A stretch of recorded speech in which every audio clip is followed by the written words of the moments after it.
You know what time it is, start the intro. You never see it. Actually don't. So the first news. Minions, Rise of Gru. Movie of the decade? Movie of the century? You got clickbaited? Yes you did. But don't click out yet. The Rise of Gru is having a massive opening weekend at the domestic box office, grossing $108.5 million through Sunday, and is projected to make $127.9 million by the end of the 4-all-day weekend. The movie could literally set a new record for the biggest 4-day 4th of July opening of all time. The record right now is Transformers Dark of the Moon, who grossed $115 million. And actually, I have an update, they actually did it with $125 million. The Minions Rise of Gru set the new record.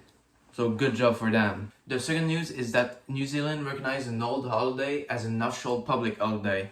Its name is Maori's New Year and it's going to be celebrated on the 24th of June. This is significant because the holiday is recognized by a lot of the country's indigenous people as the start of the new year. The official holiday was established in April with the passing of the Te Kawi o Matariki Public Holiday Act. I'm sorry if I fucked up the name.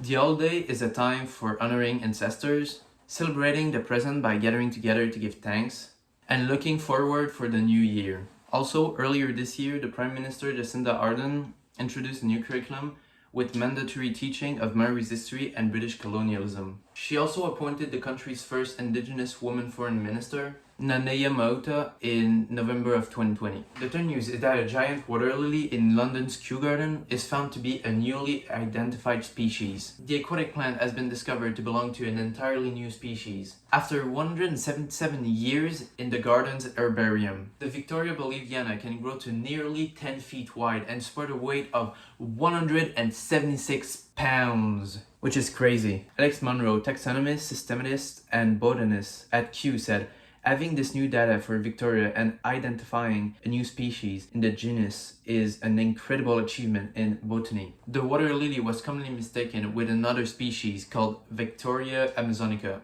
Kew is the only place in the world where they grow all three species of giant water lily and is the reason why they could compare them in a way that is not possible in the wild. Victoria boliviana is more closely related to Victoria cruziana and they might have diverged around a million years ago. The fourth news is that early human fossils were found in a cave in South Africa. So what's special about those fossils? Well, is that they are around 3.4 to 3.6 million years old, which makes them a million years older than previously suspected and is shaking up the way researchers understand human origins and evolution. The fossils are older than the famed Lucy fossil found in Ethiopia in 1976.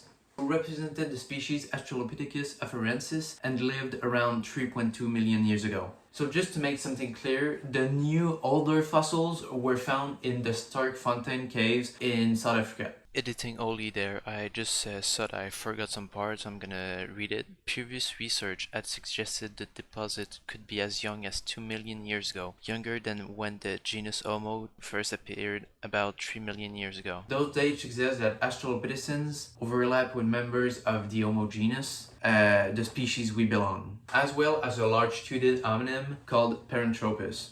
Based on this idea, researchers up until now have accepted that South African Australopiths were descended from East African species.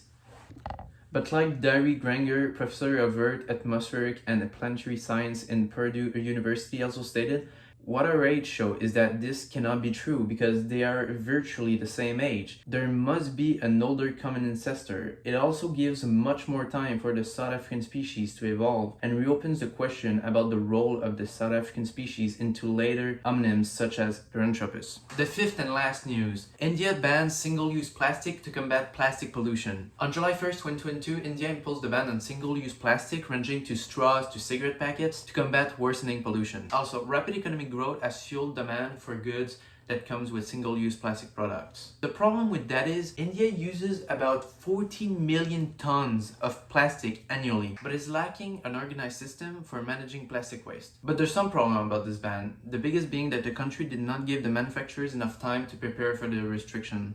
Also, they didn't ban everything like plastic bags or cans, for example, but it's still a good start for an healthier life for us, the wildlife, and the planet in general. Anyway, guys, it's the end of the video, so obviously donate, join, go see my Venmo, my PayPal, my Cash App, my Fansly, my OnlyFans, my